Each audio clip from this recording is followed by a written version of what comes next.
গল্পের নাম বাঁশিভূত।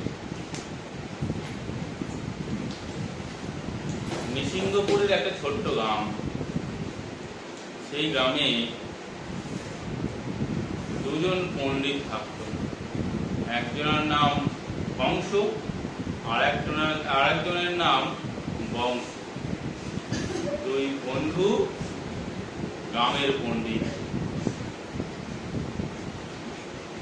যার নাম বংশ, সে খুব ভালো বাঁশি বাজাতে পারত। এত সুন্দর বাঁশি বাজাতো, গ্রামের লোক মোহিত হয়ে শুনত। সেই বাঁশির আওয়াজে তার পিছনে পিছনে কখনো কখনো গরু, কখনো কখনো বিড়াল, কখনো কখনো কুকুর পর্যন্ত তার পিছনে পিছনে যেত। এত সুন্দর মধুর বাঁশির কণ্ঠ গ্রামের সমস্ত মানুষ তাকে অত্যন্ত সমাদর এবং প্রশংসা করত। তিনি প্রশংসা শুনেও মনে মনে কিন্তু কখনোই অহংকার করতেন না, যে আমাকে সবাই প্রশংসা করছে বলে আমার খুব অহংকার হচ্ছে। সেই অহংকার ভাব কিন্তু তার মধ্যে ছিল না। একটা সময় গ্রামে প্রচন্ড মহামারী হলো এবং কলেরা রোগে সেই বংশ, তাকে সবাই গ্রামে বংশী বলে ডাকত, তার মৃত্যু হল। তাছাড়া গ্রামের অনেক লোকের মৃত্যু হয়েছে, কিন্তু কংস বেঁচেছিল।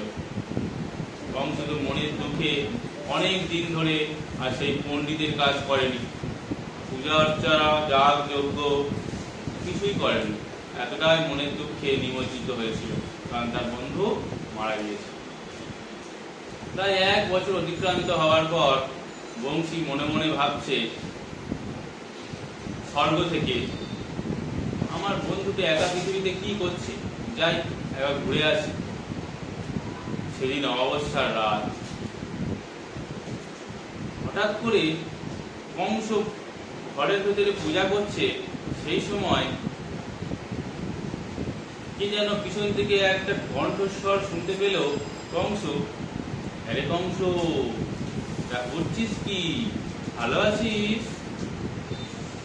কংস পিছন দিকে চেয়ে ভাবলো, কি যেন ডাক হলো, কি ডাক হলো? কণ্ঠস্বরটা যেন কেমন চেনা চেনা লাগছে। কে ডাকছেন? আর কোনো কথা নেই। কে ডাকলেন? কোনো কথা নেই। আরে বলুন, কি ডাকলেন?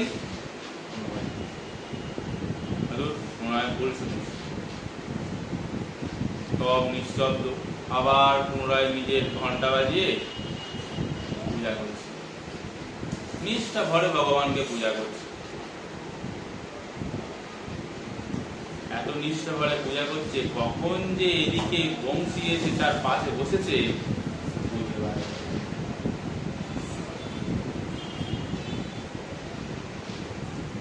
বংশী কিন্তু বংশী হিসাবে পাশে বসে, একটা বিড়াল ছানা রূপে তার পাশে বসে আছে। বিড়াল ছানার মুখ থেকেই আওয়াজ বেরোচ্ছে, আরে কংস, পূজা করছিস? আর ও বুঝতে পারছে না কংস যে আওয়াজটা হচ্ছে করতে। পাশে বিড়াল ছানা বসে আছে, কোনো সমস্যা নেই। একবার করে বিড়াল ছানার মাথার উপরে এরকম করে হাত বোলাচ্ছে আর পূজা করছে। হঠাৎ করে বিড়াল ছানাটা কিছুক্ষণ পরে তার কোলে ঝাঁপিয়ে উঠেছে। কোলের মাঝখানে ধুতি পরে বসছিল, তো কোলের মাঝখানে উঠে বসে পড়েছে। ম্যাও ম্যাও করে ডাকছে। কংস, এই নাম, এই নাম, নখগুলো বড় বড়, নাম, আঁচড়ে যাবে, নাম। কোনো মতে নামে না। ঠিক আছে, নামবি না তো? ঠিক আছে, তোর নামতে হবে না, যা বলে কোলে দিব্যি বসে আছে। আর ও কংস পূজা করেই যাচ্ছে। পুজো প্রায় শেষ হতে হতে যাবে, এমন সময় আচমকা বংশী, মানে বিড়াল রূপে যে বংশী, সে সরাসরি গিয়ে যে পূজার ডালা ছিল, পূজার ডালায় লাম মেরেছে। লাম মেরেই সঙ্গে সঙ্গে দুখানা মিষ্টি মুখে করে নিয়ে এদিকে হচ্ছে কংস মনে মনে স্থির করেছিল যে আগে প্রসাদটা ভগবানের উদ্দেশ্যে কিছু দেবে, বাকি প্রসাদটা নিয়ে পুরো বাড়িতে সবার উদ্দেশ্যে দেবে। বিড়াল মুখ দিয়েছে, কেউ তো খাবে না প্রসাদটা, অনেক প্রসাদ পড়ে রয়েছে, শুধু মজান থেকে দুখানা মিষ্টি নিয়েছো, পুরো প্রসাদগুলো সব বাদ। এবার বিড়ালের একটু খেতে নেই, মনে মনে ভাবছে কি করব, এত প্রসাদ সব বাদ। মনে মনে তো খুব বিপদে পড়ে গিয়েছে কংস। যাই হোক, কিছুক্ষণ পরে মনে মনে স্থির করলো কি আর করা যাবে, বেকার খেয়ে কি রোগ বলতে কি রোগ হবে, বাদ দিই বলে সবে মাত্র সেই সমস্ত প্রসাদগুলো একটা ছোট মতন গামলা করে নিয়ে সব প্রসাদগুলো নিয়ে পুকুরে ফেলতে যাচ্ছে। গ্রামের পথ কিছুটা দূর গিয়ে তারপর পুকুর। বিকেল বিকেল হয়ে এসছে, সন্ধ্যা এখনো হয়নি, কিন্তু সূর্য পশ্চিম দিকে অস্ত যাবে যাবে ভাব, হালকা হালকা অন্ধকার হয়ে যায়। কংস ঠিক পুকুরের কাছাকাছি চলে এসছে একদম। সেই সময় হঠাৎ করে পিছন দিকে বলছে, হ্যাঁ রে কংস, তা আমি খেলাম বলে আমার এঁটো খাবি না? ফেলতে যাচ্ছিস কেন? ফেলে কি হয়? ও আসামটা পিছন দিয়ে খুলে ফেলেছে। তাহলে কে? কেউ নেই, কিন্তু বিড়ালটা ঠিক দাঁড়িয়ে রয়েছে। মানে বিড়ালটার পিছন পিছনে আসছে। ও বুঝতে পারছে না যে মানুষের গন্ধটা কোত্থেকে বেরোচ্ছে, ও তো শুধু দেখছে বিড়ালটা পিছনে পিছনে আসছে। কংস বলছে, তুই আবার এসছিস আমার পিছনে পিছনে? তোর একবার খেয়ে হয়নি, আবার এসছিস, নে খাবি? বলে পুরো গামলাটা ধরে বসে গিয়েছে। দিব্যি সেই বিড়ালটা গামলার উপরে ঝাম মেরে যা পেরেছে খেয়ে নিয়েছে। খেয়ে নিয়ে ছুট, ম্যাও ম্যাও করতে করতে ছুট। কংস সন্দেহ হয়েছে, বিড়ালটাই কি মুখ থেকে ওরম কণ্ঠস্বর বেরোচ্ছে নাকি? ও গামলা গামলা না দেখে ও বিড়ালের পিছনে পিছনে ছুটেছে। শুধু ধা করতে করতে প্রায় সন্ধে সন্ধে হয়ে এসছে। সেই সময় গোলপুকুরের ধারে গিয়ে উপস্থিত হয়েছে দুজন, বিড়ালটা আর ওই কংস। গোলপুকুরের ধারে ছিল একটা বড় শ্যাওড়া গাছ। শ্যাওড়া গাছের তলায় এসে দুজনে দাঁড়িয়েছে। দেখে না বিড়ালটা আস্তে আস্তে আস্তে আস্তে যেন বড় হয়ে যাচ্ছে। কিছুক্ষণ পরে বিড়ালটা বিড়াল আর রই না, দেখেন আস্তে আস্তে আস্তে আস্তে সে বংশ, অর্থাৎ যে বংশী বলে তাকে ডাকতো, সে বংশী হয়ে গেল। সেই বংশী এবারে কংসকে বলছে, হ্যাঁ রে একটা গান করি। ও তো ওই অবস্থা দেখে ও ভেঙে গেছে, ও অজ্ঞান হয়ে ওই শ্যাওড়া গাছের নিচে পড়ে গেছে। ওই রাস্তা দিয়ে দুজন মহিলা যাচ্ছে, যেই দেখতে পেয়েছে বংশী উপর থেকে দুটো মহিলা আসছে, ও অন্তর্ধান হয়েছে। অন্তর্ধান মানে লুপ্ত হয়ে গিয়েছে। উপরে শ্যাওড়া গাছের উপরে গিয়ে চুপচাপ বসে আছে। কিরম ভাবে বসে আছে? বিড়াল হবে। দুখানা মহিলা চলে গেল, রাস্তা থেকে চলে গেল, শ্যাওড়া গাছের তলা থেকে যেই চলে গেল, আবার বিড়ালটা নেমে এসছে। নেমে এসে আবার বংশী হয়ে মাথায় হাত গুলো চেরম করে, হ্যাঁ রে কংস উঠবি না? কিছুক্ষণ পরে কংসের চেতনা ফিরেছে, উঠে দেখে না বংশী পাশে বসে রয়েছে। তুই কোথা থেকে এলি এতদিন পর? কেন?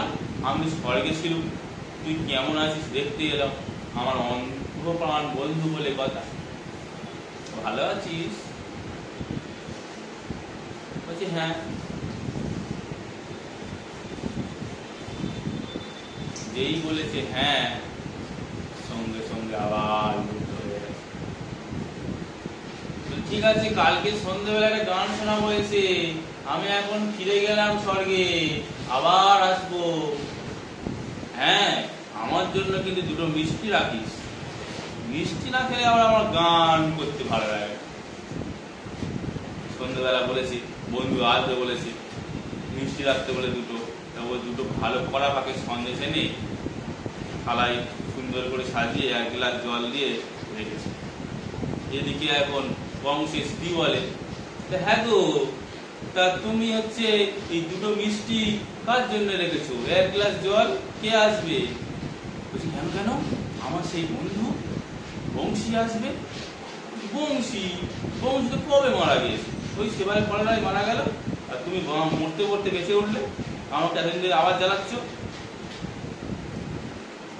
আমি তোমার জ্বালাচ্ছি? না ঠিক আছে, বাদ দাও। তা বংশী এদিন করতে আসবে শুনি।